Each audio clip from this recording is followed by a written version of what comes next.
you always have to remember that they've actually done you a favour by ringing up, because it's not a natural thing to do to ring a radio show. And it does take a certain amount of courage, particularly if you're talking about a subject which is difficult to talk about. For example, I did a phone-in a year or two ago on male rape. Now, that's never talked about. It's still one of the last taboo things. I mean, by which I mean male on male rape as opposed to male on female. And I told my producers, so there was something in the news about it, I can't remember what. I said to my producers, right, let's do this as a phone-in. And they looked at me as if I was mad, as if nobody would call in to talk about that. So I said, I guarantee you that within 5 minutes, we'll have a full switchboard of calls. And we did. Iain, it is such a pleasure to have you on the platform. You're known for presenting LBC. You've also featured on Good Morning Britain, written articles for several different newspapers, and are one of the most influential political commentators in Britain. You reckon? Doesn't always feel like that. It's such a pleasure to have you on the platform. Well, thank you for inviting me. So the first question I'd like to ask you is that you were born in Cambridge and you studied linguistics, German, and teaching English as a foreign language at the University of East Anglia. And by 2007, you were writing a column for the Daily Telegraph. So in all of this, what influenced your decision to become a political commentator / broadcaster? It wasn't really a decision, because when I went to university, I intended to be a German teacher. That's why I studied German. It was the only thing I was ever any good at school, to be honest.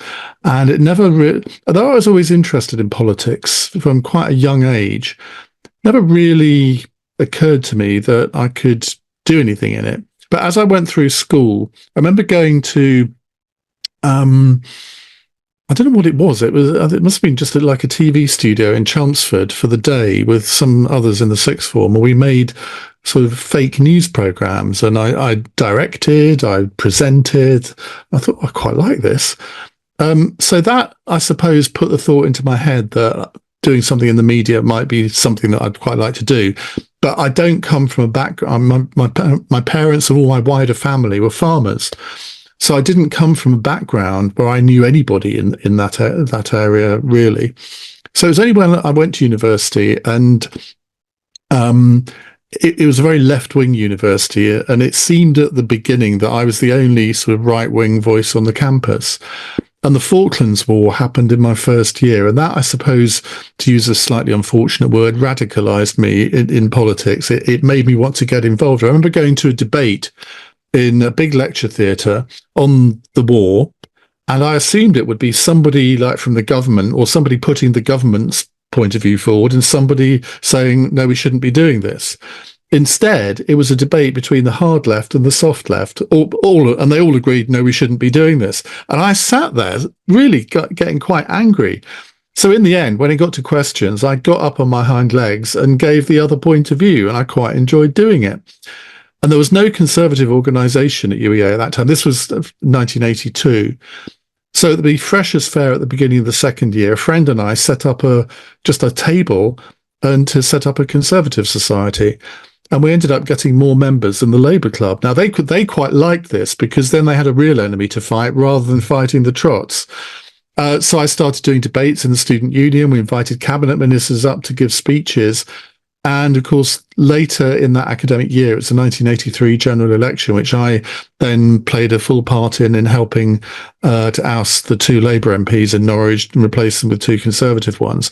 And that was really where it all started. And I've never looked back, and never managed to get rid of the political virus, because it is a virus. You think you might have got rid of it, but you never really have. And it was only when I opened a political bookshop in Westminster in 1997, just before the election. And we used to get lots of media people coming into the bookshop and filming interviews, and we'd do lots of events. And I then started getting asked to do like Sky newspaper reviews. I did some shows on 5 Live. Again, started getting asked to write as well. So it was really that got me into it. It wasn't me making a decision, right, I'm going to be a radio presenter, or I'm going to write columns for newspapers. It just kind of happened, really. And in all of that, I'd also like to ask, you joined LBC and you've been there for a long time now. Please tell us a bit about how you came to join the radio station. Well, I really enjoyed doing radio, always have done, much more than television. And when I got asked to do, there was a show on 5 Live, which you're probably too young to remember, called Sunday Service. And it sounds as if it was a religious program. It wasn't. It was a Sunday morning, 2-hour show full of politics and sort of satire. It was quite funny from time to time. And it was my favorite radio show. And the producer of it came into Politicos one day and asked if I'd like to present it with Fee Glover. And obviously I was like a rat at a trap, because it was just my dream. She was my favorite radio presenter. It was my favorite radio program. And I was standing in for Andrew Pearce, who he and Charlie Whelan, who had been Gordon Brown's spin doctor. They were the sort of two sidekicks, one from the right, one from the left. And I just loved it. Got to interview politicians. We were encouraged to be funny. And I mean, I like to think I've got a good sense of humour. I can never be funny to order. I mean, if you said to me now, tell me a joke, the only jokes that I could think of would be totally inappropriate ones to tell on your show. So don't do that. But anyway, I don't know, 15 or 20 of these shows. And I thought it went really well. And I kept expecting somebody, hopefully from 5 Live or elsewhere, to say, we really like you on Sunday Service. Would you like to do a programme? But nobody ever did. So I sort of, and I'd done a few shows on LBC during the Iraq War, but then they moved from the ITN building out to Hammersmith. So whenever you went out there, you were basically giving up half a day. And then they decided they weren't going to pay contributors. And I thought, well, I might like the sound of my own voice on the radio, but I can't give up a half a day for no reward at all, apart from my ego being flattered. So I stopped doing that. And it really went out of my head. I was still doing paper reviews on Sky, but and then it came to 2009, and Yasmin Alabai-Brown, who is a sort of social commentator, author, good friend of mine. I mean, we disagree on absolutely everything, but she told me she was doing an audition at LBC. So I said, oh, how do you do that then? So she told me the name of the MD. So I then dropped him an email, and by that time I was running one of Britain's most successful and most read political blogs, and Jonathan Richards was the guy. He read the blog. So he knew who I was. And he said, well, why don't you come and do an audition with Yasmin? And because we used to do Sky News paper reviews together, we had a good sort of chemistry on screen. So we went and did this fake phone-in where the producers at LBC would pretend to be callers. And this lasted for about half an hour. And it was a complete and utter failure, because Yasmin is a brilliant communicator in terms of giving her points of view, arguing her point of view. So that part of it was fine. But what she found difficult was all of the sort of radio bits where, coming up after the news, we're going to be talking about X, Y, Z. Give us a call, 0345 da-di-da-di-da. So I walked out of that building thinking, I'll never come back here. Anyway, 3 weeks later, they ring me up and they say, our presenter's ill tonight, Petri Hoskin, could you come and do the programme? So I said, oh, with Yasmin? And they said, no, just you. Slightly awkward. So I went and did it. It went quite well. And it all really went from there. The next summer, Petri was off for a month, so I deputised for a month. And of course, when you're a new presenter and you just do one programme here and there, you've got no real opportunity to learn or to think, well, okay, this is what I'm not good at, so I need to improve on this. But if you've got a whole month of programmes, 5 nights a week, you get to know what you're good at, and you get to know whether everyone else thinks you're any good. And so during that period, I thought, I think they're going to offer me a show. But I had a full-time job, so I wasn't quite sure how that would work. And they did. And I thought it'd be like a show or two at the weekend, but it turned out to be Petri's show 5 days a week. She was moving to the afternoon slot. So I was faced with this dilemma of how do I do 2 full-time jobs? But somehow I did for quite a few years. And one thing that's incredible about you is that you're the master of dealing with very difficult callers and guests. So how do you deal with difficult callers and guests that you'll have on LBC? Callers are easier than guests in a way, because And there are different kinds of difficult callers. There are some that are ringing up just to have some fun, prank calls. You get to work out whether they're prank calls very quickly. It happens very, very rarely. And in the end, well, there are different. It depends what they do. If they're being abusive, you just dump them. We have a dump button, which means that because we operate on a 7-second delay. So someone swears, for example, and either the producer or the presenter presses the dump button. What they've just said doesn't go out as long as it's within the last 7 seconds. Now that works, assuming the producer is paying attention and the presenter realizes what's happened. Now, I don't know how graphic you want me to be. I can tell you exactly what happened, and including using the word, or I can sort of dance around it. But so you tell me what you want me to do. But it's a graphic illustration of what can happen and can, in theory, get you into a lot of trouble with the regulator Ofcom. So I would say, say the statement. If it's two thing, I'll just Well, we were doing a phone in on some aspect of prostitution, presumably whether it should be legalized. And we had a lady from the English Collective of Prostitutes who we'd used as a guest before. She was very intelligent. And the next bit, it kind of happened as if it was in slow motion. And she said, well, of course, and men, they just treat us as And I thought to myself, did she really say that? And I thought she did. And I looked up at my producer who was on the phone to somebody, so he hadn't heard it. I looked at the tech op, he was on the phone, so he hadn't heard it. So as I go to press the dump button, but I'm 1 second too late. So it went out on air. Ooh. Now, I thought either we would get a barrage of complaints or there'd be an official Ofcom complaint. It turned out there wasn't a single one, which of course, when that happens, you think, was anyone listening? But I mean, that's the worst one that's happened. I mean, if somebody says, I mean, sometimes people swear just because they swear in their normal life. So it's not a big thing to pick up the phone and talk to somebody who they regard as a friend because they listen to me every night. So they come out with, I mean, usually not particularly terrible swear words. And if it's, I mean, obviously, if it's the F word or the C word, you either dump it or you then have to profusely apologise. I think in many ways, the way our regulation works is pathetic. I mean, if you go onto the Ofcom website, they've got a list of words. Bitch is a word that you're not allowed to use on the radio, can you believe? And I did it once where I said, and he was bitching about X, Y, or Z. Now, in the sense that he wasn't calling a woman that, he was saying he was using it as a form of argument. And my producer dumped me. And in the break, I went absolutely spare. I said, what on earth did you do that for? And they said, well, it's a forbidden word. I said, not in that context, it's not. And I think most people are adults now. I mean, if the odd F gets through, if sort of minor words get through, so be it. I don't really.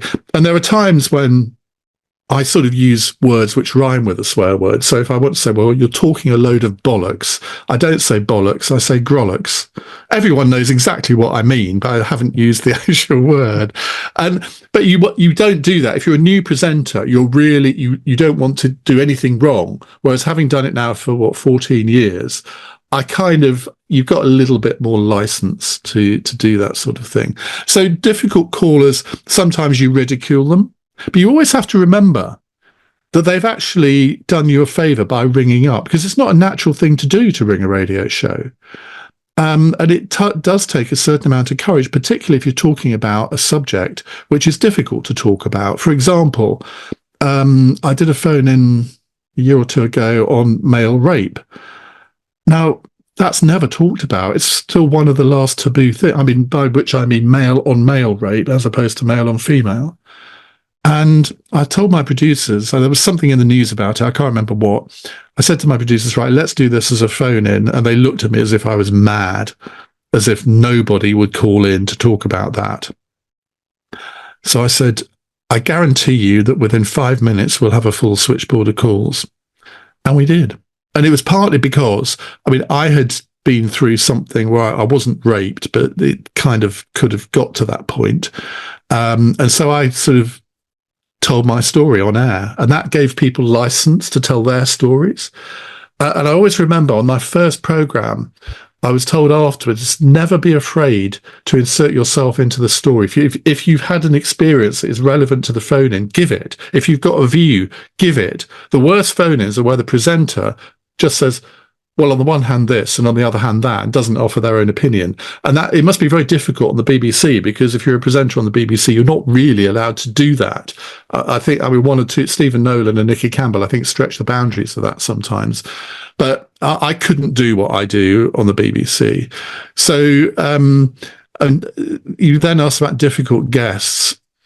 I haven't had many guests who have been deliberately difficult. There are one or two politicians who you just know are never going to answer a question, and you know that the audience knows that. So you've got to kind of play into that a little bit. And you don't want, you have to be a bit careful with some guests, because you do want either them or representatives of their political party to come on your program again.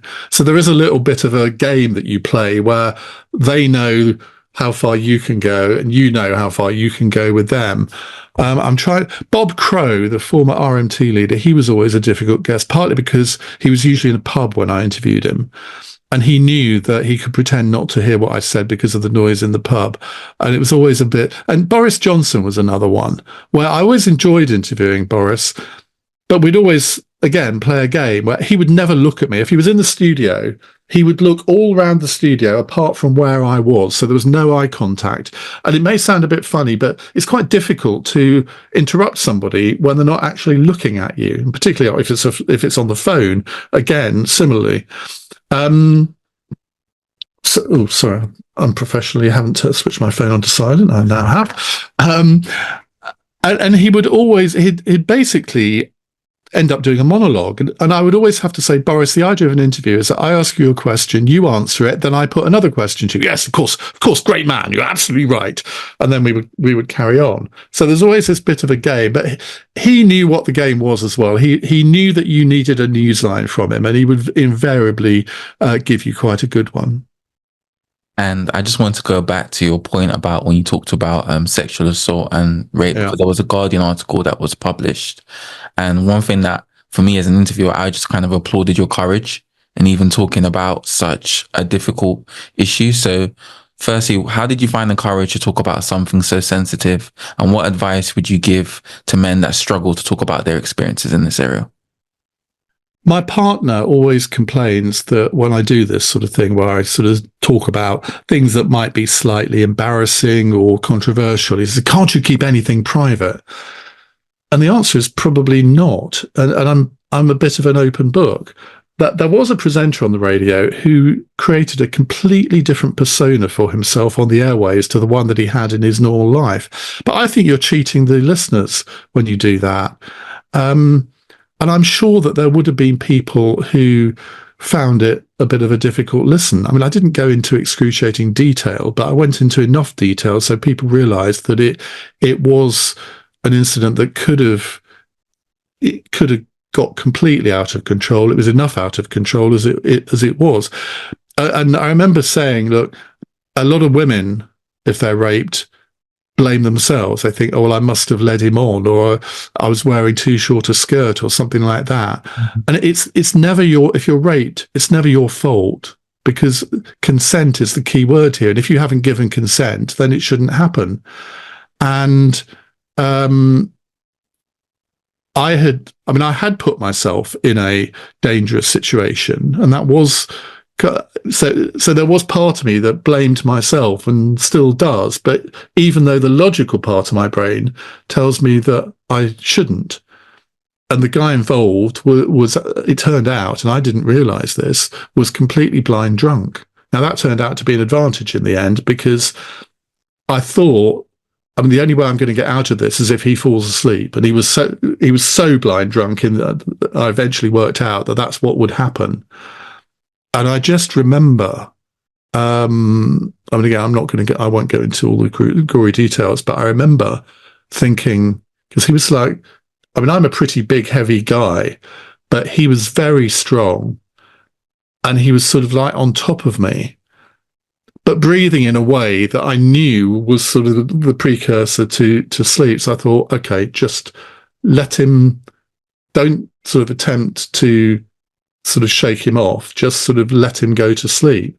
So eventually he did go to sleep, like on top of me. And I'm thinking, so because I'm thinking, well, how do I get him off now without waking him up? But eventually I did, and obviously escaped. But it was a pretty, I mean, I'm not going to say it was an experience that traumatized me or that I think about very often, but that's not a reason not to talk about it. And it opened the floodgates because there were so many people then that rang in. I think we extended it to 2 hours in the end because there were so many people. But again, it's one of those phone-ins that if somebody does go a bit too far in terms of graphic detail, you've got to have your wits about you and sort of steer them back onto a path where the regulator isn't going to sort of uphold the complaint. Mm-hmm. And I would also like to just say that part of being in the public light is sometimes people, they might criticize you for no apparent reason. So in 2019, you were trolled for raising money for the homeless. I mean, who'd have thought? For all my listeners that might not know what happened, why were you trolled and how did it affect you? Well, Dame Louise Casey is somebody I've got to know over the years, and she's a formidable woman. She was Tony Blair's homelessness czar, and under her, when she worked for the Home Office, homelessness, I mean, you're never going to eradicate it, but it was brought down to the lowest possible level. So she had a real interest in this subject. And I can't remember exactly how it came about, but I think I was at some dinner that she was at, and she was telling me about this fundraiser that she was doing where people were going to sleep outside in Trafalgar Square for a night in December. This was about, it would have been about 5 years ago. And so she said, well, I want you to do it. Well, Louise Casey is not someone you say no to, or without her then trying to persuade you. Well, she did. And I raised £32,000 on my own. I mean, the whole thing raised, I think, more than $1 million. But I was really, really proud of this. And it was a horrible experience because it rained most of the night. But it does make you think, well, how on earth do people do this night after night, sleep out in the open, get rained on, probably on a Friday or Saturday night, get pissed on as well from people coming out of nightclubs. And it really made me think, because there's a guy who he sleeps on the pavement near the LBC studios, and I walk past him every single day. Had I ever made any effort to talk to him? No, I hadn't. So because everyone who's homeless has got a story as to why they're homeless or why they sleep rough. And it really made me think, well, why haven't I ever made an effort to do that? I sort of live my own comfortable life. And although I'd done a lot of phone-ins and interviews on homelessness before, and we would have a lot of homeless people ring in actually to tell their stories, I did feel sort of slightly guilty. So I wrote about this, and I had always been slightly dismissive of people who did what people call stunts to raise awareness of homelessness, but this did seem to me to be a worthwhile thing to do. And yeah, I got dogs abuse on Twitter for it. I mean, it's got to a point where virtually everything I say or everything I do, there's going to be somebody out there who thinks that I have a malign motive for saying it or doing it. And in the end, you just have to accept that there are some horrible people out there who will always think the worst of you. And I mean, I think I'm generally quite a nice guy. I think I have reasonable motives in most things. I mean, we all have our faults. But some of the things that people say, and of course I then rise to the bait, because if somebody tells a lie about me on social media, I'm going to tell the truth. I'm not going to let that lie stand. And everybody keeps saying, oh, just ignore these people. They're not worth it. Well, my reputation is on the line here. And if enough people, I mean, if somebody accuses me I don't know. I'm trying to think of an example. Well, if somebody accuses me of anything bad, and I genuinely haven't done it, I mean, that stays there for all time. And there will be, even if it's only a dozen people see it, that's a dozen people who then think, well, I'm never going to listen to him on the radio again. So I feel I have to counter it. I do it less than I used to, but yeah, I don't like leaving lies out there unchallenged. Completely understand that that's a natural human response to want to correct the record. And another thing I would like to talk about is in 2024, you withdrew as a nominee for the Conservative candidate for Tunbridge Wells. Why did you withdraw, and how did you bounce back from this disappointment? Well, I'd always wanted to go into politics, and I stood for Parliament in 2005 in North Norfolk. It was a Liberal Democrat marginal seat, but I didn't win it. It was wrong place, wrong time.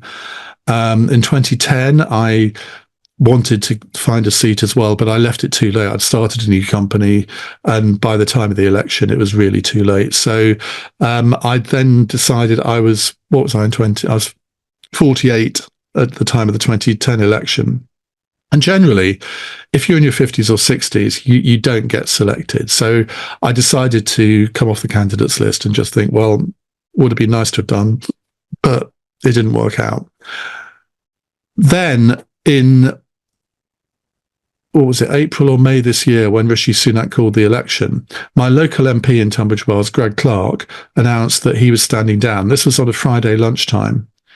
And I just tweeted, he's been a great MP for Tunbridge Wells, best of luck in the future, all very sad, blah, blah, blah. Hadn't occurred to me to try to succeed him. And then about 5 o'clock, I got a message from somebody in Tunbridge Wells saying all of the Conservative WhatsApp groups, they want you to stand to be the candidate to succeed Greg. And then I said, no, that couldn't happen. I'd have to give up LBC, blah, blah, blah. And then during the course of the evening, you know how these things, that they sort of go around in your brain and you think, well, actually, I think I could get selected. My difficulty was that I'd said quite a lot of things about the Conservatives over the past few years, which hadn't all been very complimentary. But I thought, well, maybe that's not such a problem. Then the next day, I messaged Greg Clark and I said, what would you think about me going for the selection? And he was very enthusiastic. He came round to see me on the Saturday lunchtime. We spoke for a couple of hours. And my partner didn't want me to do it, but I think he persuaded my partner that it wouldn't be quite as bad as he thought. So I decided to do it. On the Tuesday, I announced at the end of my radio show what I was going to do. So that would be my last show. And then on the Wednesday morning, I got a message from the local Conservative Party agent saying the Liberal Democrats had sent them a recording of something I'd said on my For the Many podcast, which I do with Jackie Smith, 2 years earlier, where I'd been quite disparaging about Tunbridge Wells. Said I didn't like living here, quite like to live anywhere else. And there was a context to it, but of course, in these things, context doesn't matter. And by the end of the day, I'd come to the conclusion that, well, if they've got that on day one, I might have said other things that were equally as controversial.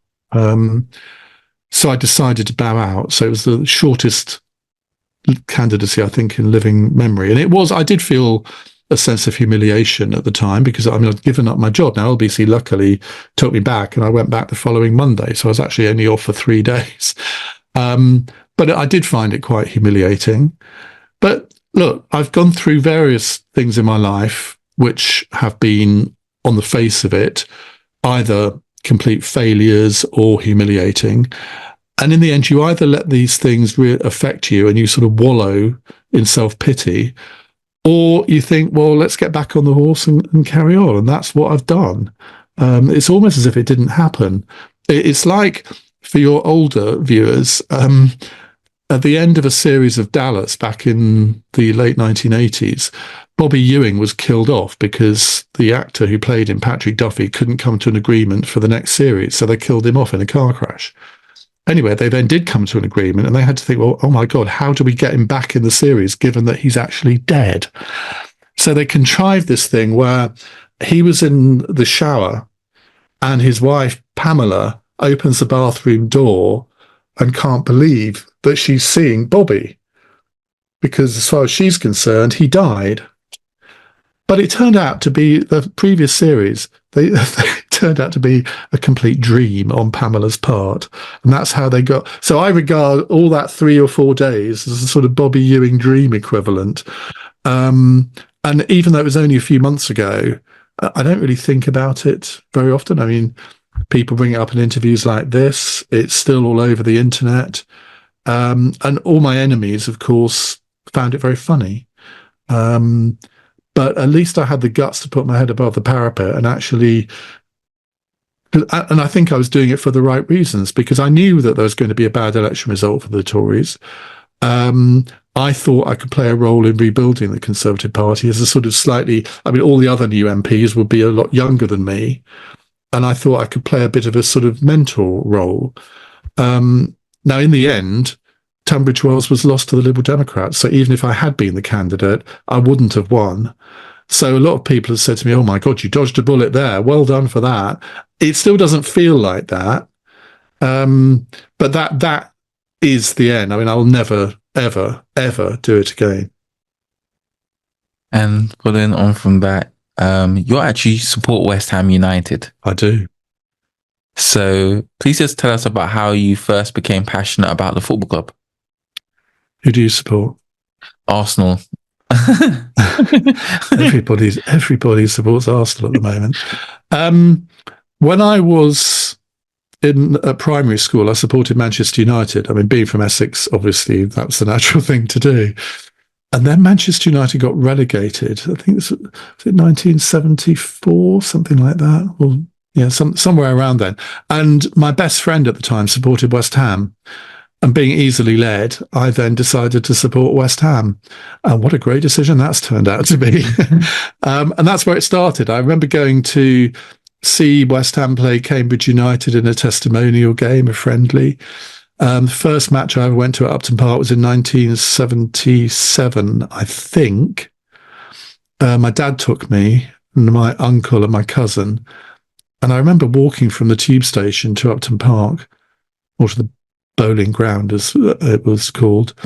And it was like a war zone. I mean, there were literally fights going on all around down Green Street.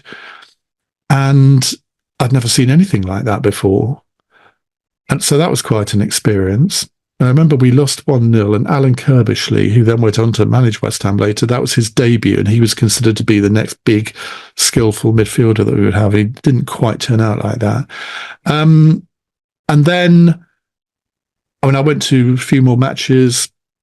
When I moved to London and lived in Walthamstow, I didn't really go to many matches at all. It was only when a friend of mine who was a printer and did the job I was doing, he did all my printing. He then started taking me to West Ham, and I went to 5 or 6 matches in one season, then got a season ticket, and I've had one ever since. So this is my 32nd year, I think. And following on from that, where do you think West Ham will finish this season? I think we'll finish in the top half. I think we've signed some really good players this season. It's just a question of how long it takes them to really gel with all the other players. So I'd be horrified if we were anywhere near the bottom of the league, say at the end of October. We've got a very, very difficult match. We've got Manchester City on Saturday, which I'm going to, then Chelsea, then Tottenham and Fulham. So it's not an easy start, but I suppose there never is. So I would predict top half. I'd like to think we could be challenging for Conference League or Europa League. But I think that might have to wait till next season. I'm still not convinced. I mean, we're recording this on transfer deadline day, and I'm still not convinced we've got enough firepower up front, to be honest. And if there were 3 players you could sign from West Ham from other Premier League teams, who would they be and why? Current ones. Yeah. Son Heung-min from Tottenham, who I think is a brilliant player, but he's really not been the same since Harry Kane left. I thought they were a brilliant partnership. So he would definitely be one. Let me think. Who else? I think, well, I'll have Declan Rice back. Although actually, the season that he left, I felt that other players who maybe he eclipsed came into their own. I thought Souček played much better last season without Declan Rice in the team, and he was allowed to go forward a lot more. And he's always scored goals, which Declan never really did. But I would love to see him back. And probably, I mean, everyone's going to say Haaland, aren't they? I mean, just because you know that you're going to get a shed load of goals. Thank you. And earlier this month, Ofgem announced that the energy price cap would increase by 10%. What are your thoughts on this? God, going from West Ham to Ofgem.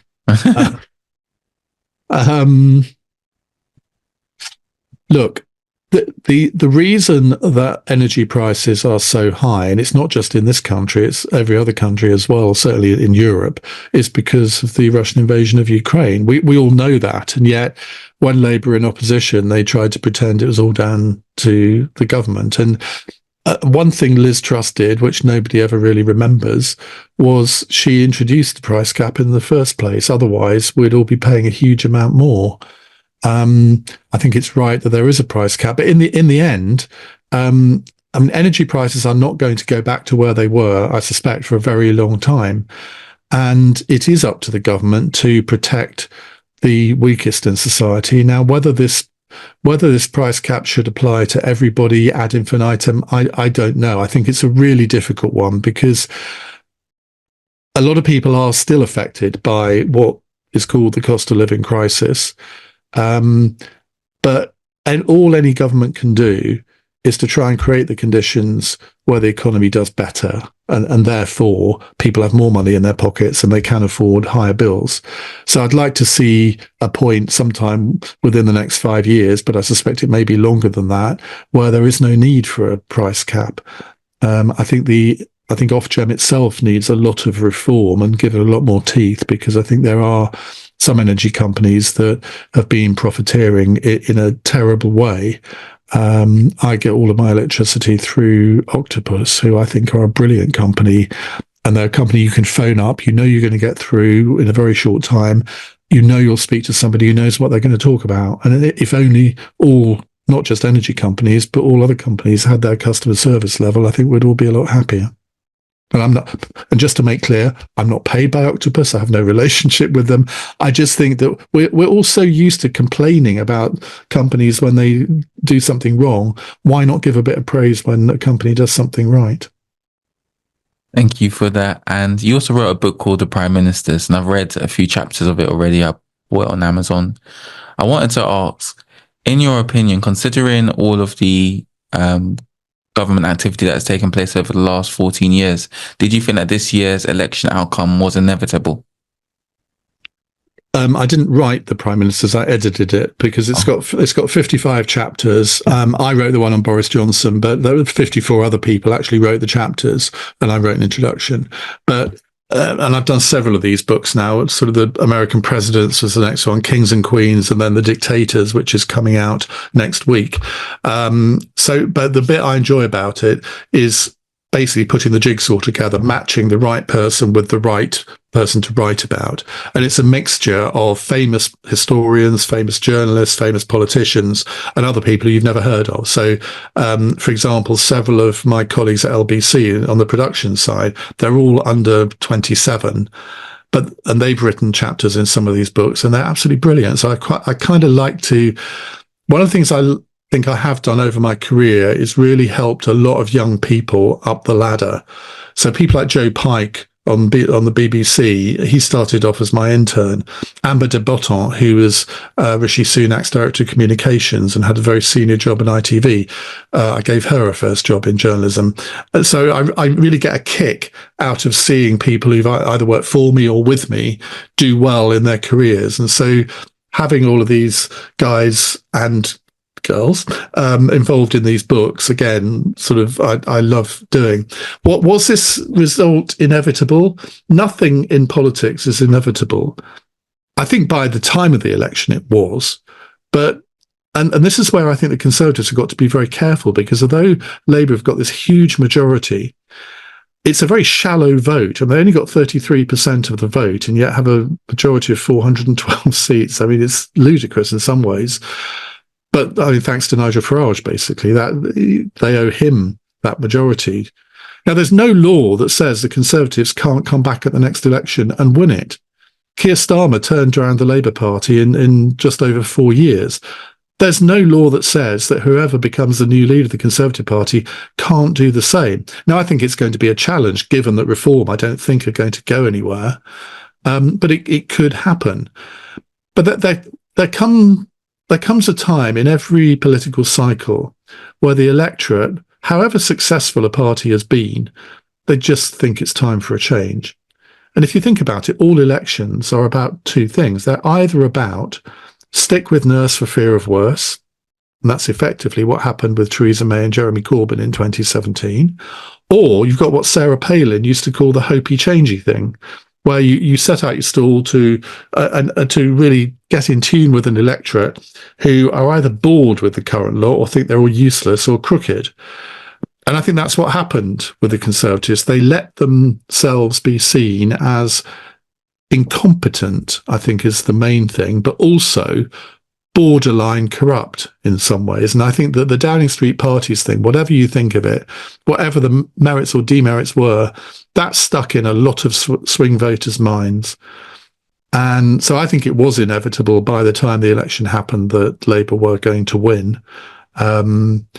But it's actually set up a fascinating few years, because they know, even though they've got this fantastic majority, they know that it isn't really that strong. Yeah.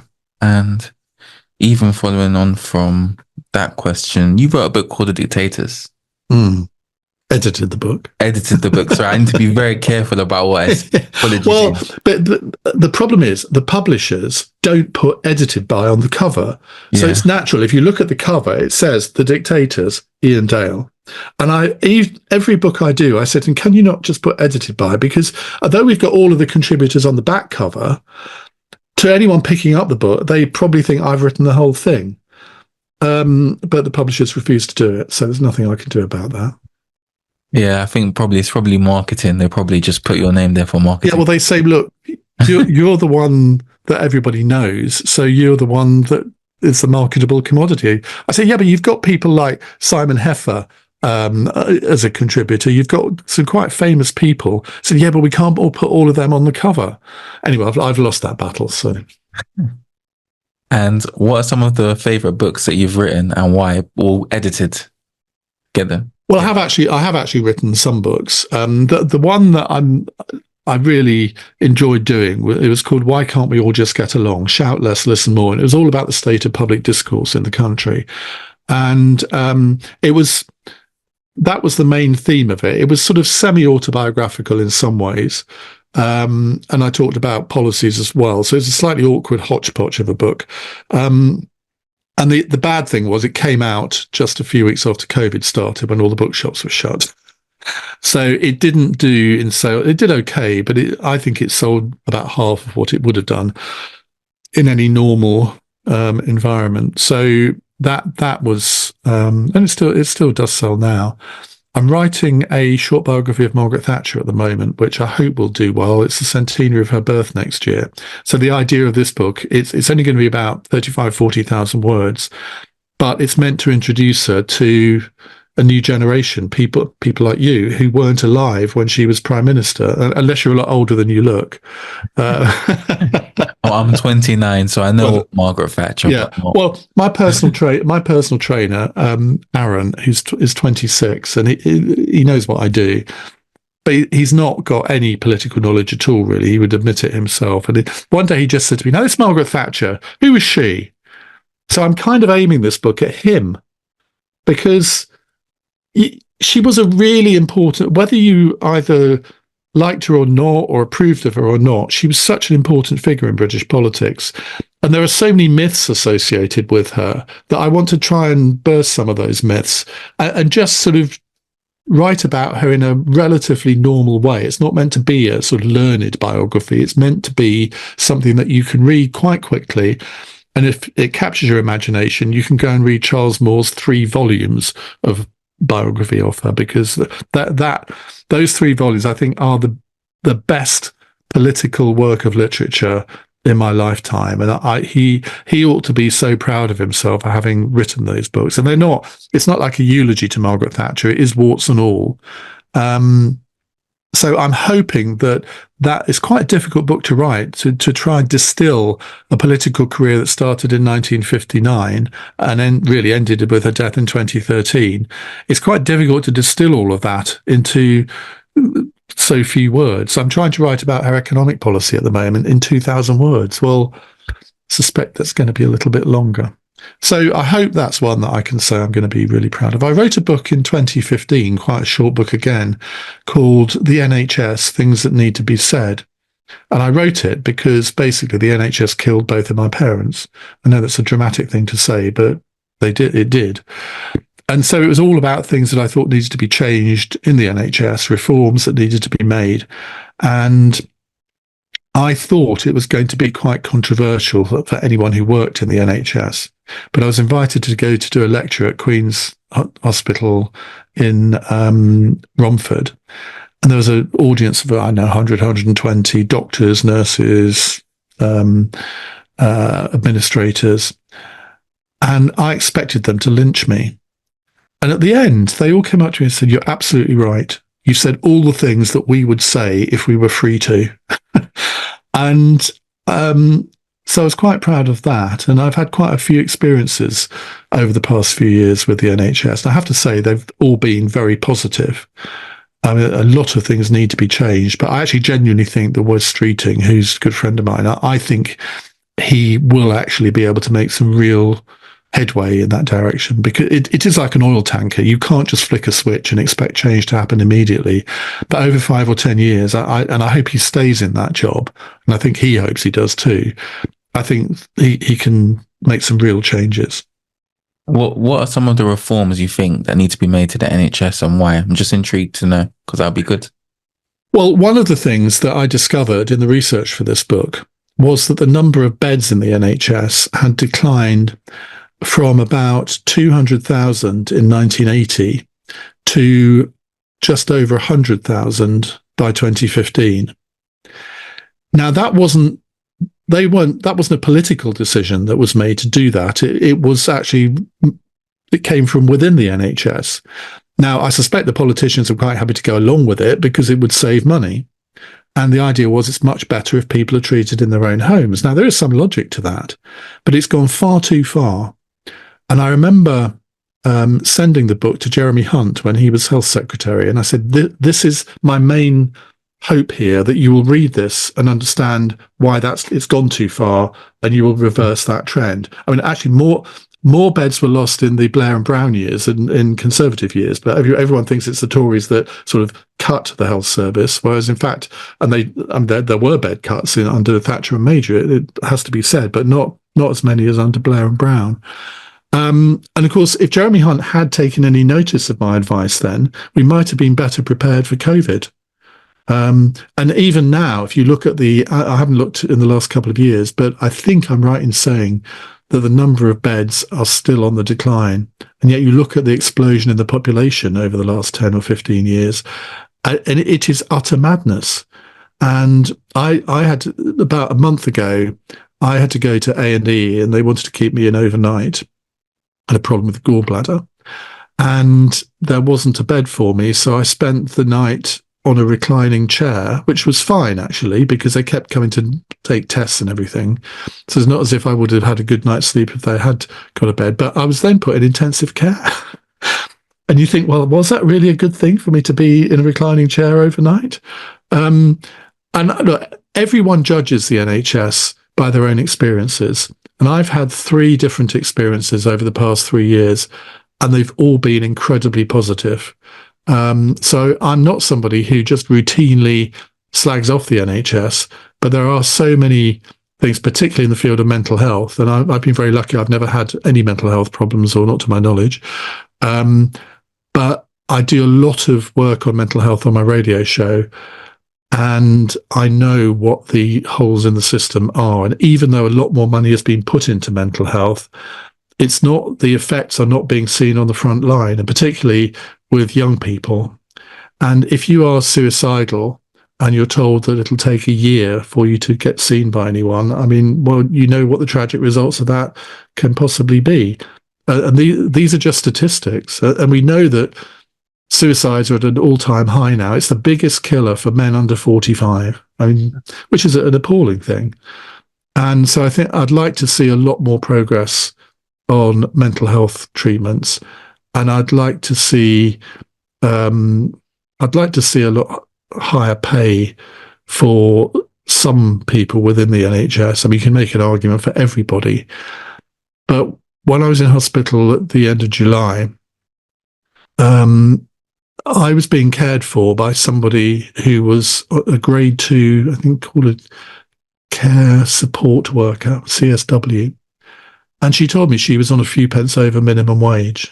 Now, that's a scandal. And she was a real professional. And the ward that I was on, she was kind of the linchpin of the whole thing. And you think, well, how can that be justified? You look at people who provide social care. Again, they're on minimum wage. Some of them have to pay for their own petrol. If like in rural areas, they only get paid for the time they spend with the patients. They don't, if they have to drive from Great Yarmouth to Cromer, they don't get paid for that, and they have to pay for their own petrol, and they can't claim it back. That is a scandal. Mm-hmm. And we're paying nearly £200 billion a year for the NHS at the moment. 200 billion. That is basically getting on for a fifth of all public expenditure. And you have to ask, are we getting value for money for that? And if we're not, well, we need to reorganise the system so that we are. Another question I'd like to ask is that Cliff Richard mentioned on your LBC show, it takes more faith to be an atheist than a Christian. What are your thoughts on religion and the role it should play in politics? Well, I'm fascinated by religion. I was brought up as an Anglican. I was confirmed and baptised into the Church of England. But I don't think I've ever believed in God. We were given a choice, my two sisters and I, we were given a choice, either go in the choir or do bell ringing. And we chose bell ringing because we thought it wouldn't take as much time. And I mean, the church in the village I grew up in, Ashton, near Saffron Walton in Essex, and the church is an integral part of the village. It's part of the community life. And I think that's the same. Actually, it's the same whether you're in a village or if you're in a big city. I think the churches or any religious institutions, they become part of the fabric of our society. So I've got nothing against churches, but the logical part of my brain says, how can I believe in the equivalent of fairies at the bottom of the garden? And that's what a belief in God is. I don't know. Are you religious? So yeah, I'm a Christian, but I respect all views. So go ahead. Well, I mean, I am nominally a Christian, and I would say that I would adhere to basic Christian values. But the fact that I'm not an atheist. I'm agnostic because I can't prove one way or the other. Now, some people think, well, that's just hedging your bets. But you can't prove to me that God exists, and I can't prove to you. Now, I get that it's all about faith. Well, I don't have that faith. And I would need some sort of something to happen to me that to get that, and it never has. And I'm actually quite jealous of people that do have a devout faith. When I was at university, the chaplaincy, which was, well, it was then called the chaplaincy, it's now the Multi-Faith Centre. A lot of my friends were in that, and I used to go and socialise with them in that, and I could see that they got a huge amount from their religion, and I was quite jealous of that, but never happened for me at all. But I love talking about religion on the radio. Absolutely love it. It doesn't matter what religion it is, and I've done all sorts of different phone-ins on it, and part of it is that I think, well, if I don't understand a particular religion, there'll be lots of my listeners that don't. So we often do sort of teach-ins. So I'll get an imam on to talk about what it means to be a Muslim, why there is this sort of segregation in mosques and all the rest of it, which, I mean, I find quite objectionable. I know very little about Hinduism. I know very little about Sikhism.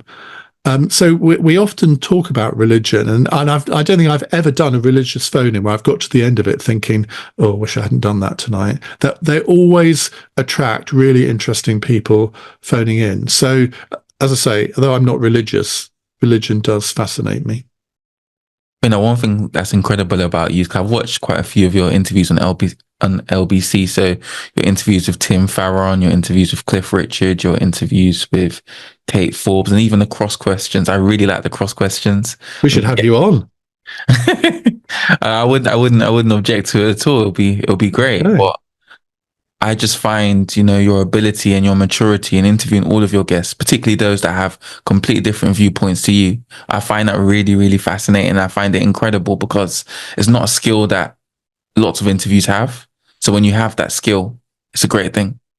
Well, thank you for that. I mean, I tend to regard my interviews as conversations because I think you get something out of a conversation. Whereas if you go into an interview where all you're looking to do is get a newsline or trip up the guest, it invariably doesn't really work. And I don't generally do that. I mean, if you're interviewing a politician on a big news story of the day, what are you trying to do?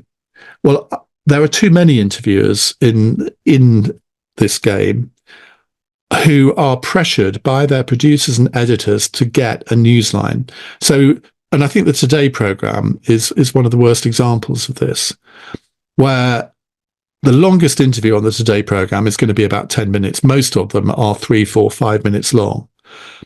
Well, they're difficult to do because a politician will be doing a series of probably 8 or 9 interviews.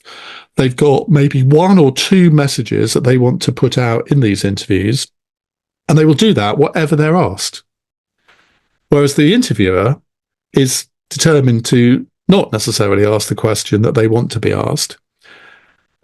And it means that the listener loses out because it's this sort of little fight between the two. And I mean, you don't generate any light at all. You just generate heat. And if the politician loses their cool, then the interviewer thinks, oh, I did a good job there. Well, I don't think like that. I mean, I can mix it with the best of them. And if a politician I think is either lying to me or being deliberately obtuse, I will say so and make sure that the listener knows that I know what they know because they can hear it. So I like doing interviews that are much longer. And that's the great thing about podcasts, in that there is no set length for a podcast. And if there is, there shouldn't be. So I did an interview with Neil Kinnock a couple of years ago where I wasn't expecting it to last more than an hour. And after 2 hours, we were still going strong. And that was because he was being really interesting. And so why would I end an interview if it's really interesting? I did one with Andrea Leadsom, who's not everybody's cup of tea, sort of apart from the writer politics. And I just got her to be more human than she would be in a normal interview. And I had so many people get in touch and say, oh, I saw a really different side of her. And I'm thinking, well, good. That's the whole point of these things. I don't want to ask politicians the same questions that they're asked in every other interview. So, for example, with Cliff Richard, who's one of my absolute musical heroes, and I remember I was introduced to him about 15 years ago at some charity event, and I was completely tongue-tied. It's the only time I've ever met even with the Queen. When I met the Queen, I thought of something to say to her. With Cliff Richard, I was just like a goldfish. I hadn't got anything to say at all, even though I had so many questions, really. So I took part in 3 of his concerts last year. I didn't sing, you'll be glad to hear. But I had to do half an hour interview with him on stage. So he'd do some songs, we'd do 15 minutes, he'd do some more songs, so we'd do another 15 minutes. And I thought, well, I'm not going to ask him all the questions he's been asked before. I'm going to have a conversation with him. So that's what we did. And the audience absolutely loved it. He loved it too. And I never have.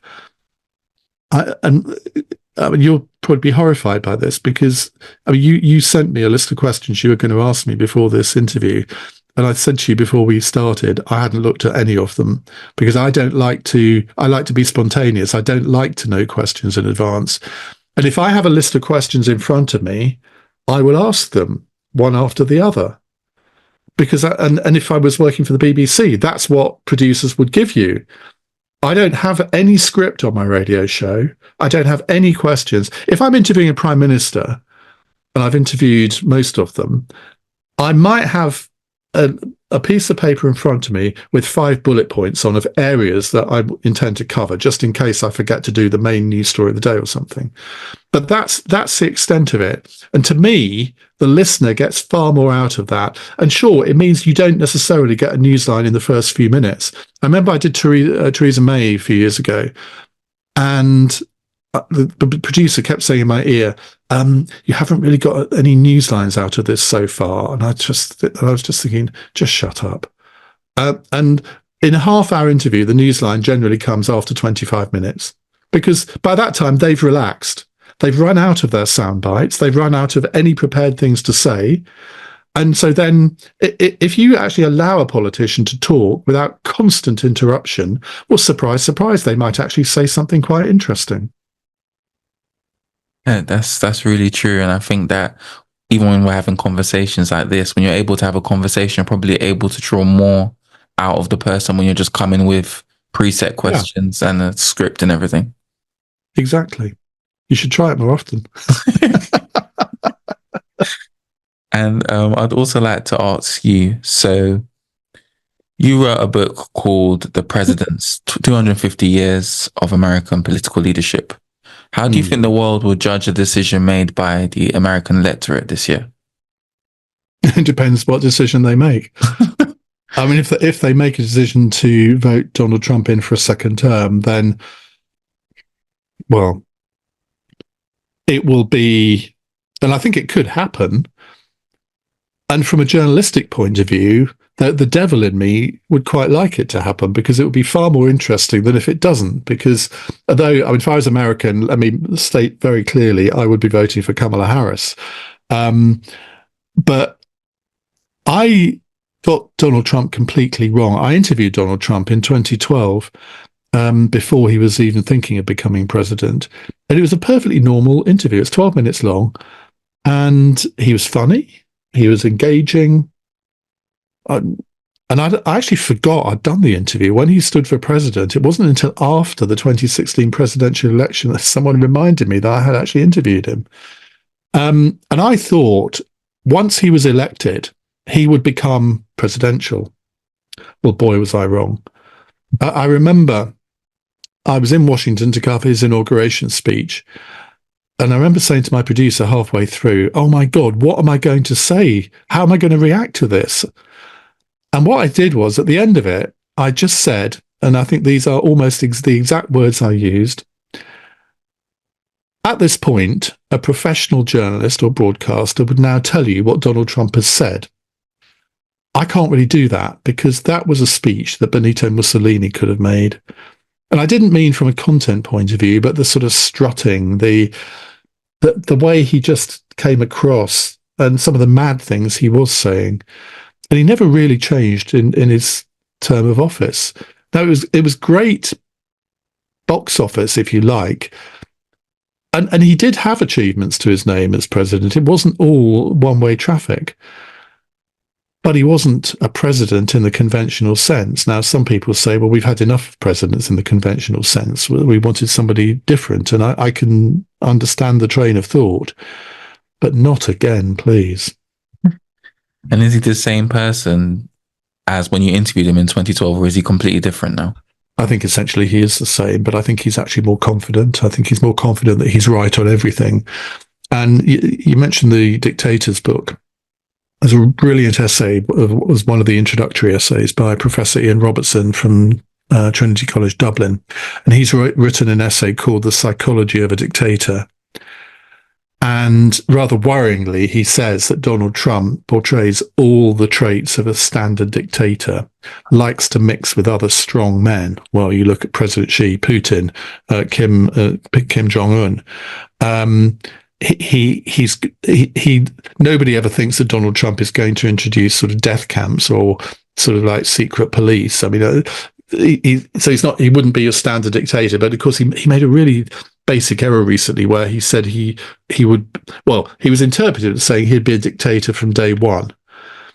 what he actually said was, I'd be a dictator on day one, but not after that, because I presume he wants to do all sorts of executive orders.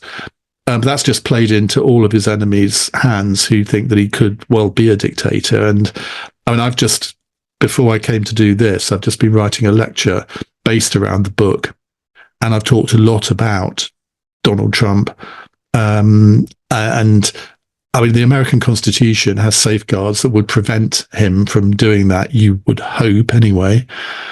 But I think because of what happened on January the 6th, 2021, there'll be a lot of people wanting to make sure that there are all the safeguards possible to try and rein in his worst instincts if he does indeed get to have a second term. Thank you. And last question I'd like to ask you is, please tell us about any other projects you're working on this year that you'd like to tell my audience about.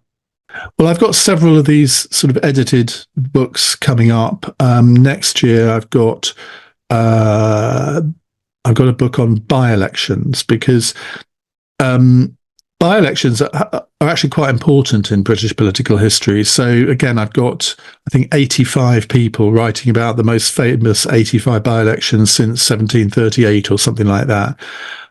So that's gone really well. I've got quite a few of those essays in. I've got the generals, 60 famous generals. That's coming up in September. Buyback are republishing a book I did in 2013 called Memories of Margaret Thatcher. And that's a collection of people that were friends of hers who worked with her, just writing about their memories of her. So I've expanded that a bit. I've got another 20 ones to go into that. So I'm not sure when that's coming out, sometime at the beginning of the year.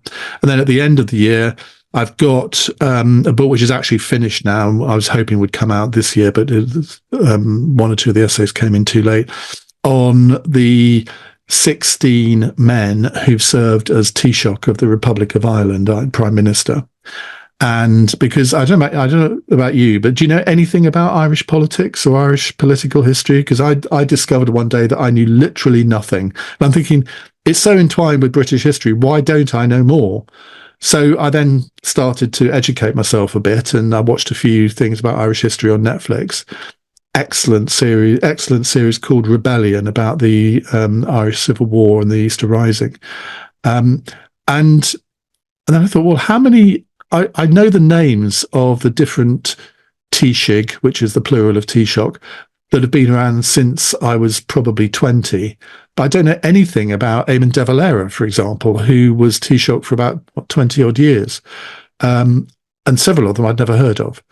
So I got Irish historians, journalists, academics to write an essay each. So that'll be coming out at the end of the year. Now, it's not going to have a massive sale in the UK, but obviously, and I thought somebody would have done it in Ireland, but nobody had. So I'm really looking forward to that appearing towards the end of next year. So most of my projects at the moment are book-based. Obviously, I do various podcasts, and the one that I did with Jackie Smith, I'm having to revamp because she's now been made a minister, so she can't do it. So I'm auditioning a whole series of centre-left women to be my new podcast wife, which has been proving quite an experience, it has to be said. Thank you so much, Iain, for such a great interview. I thoroughly enjoyed interviewing you.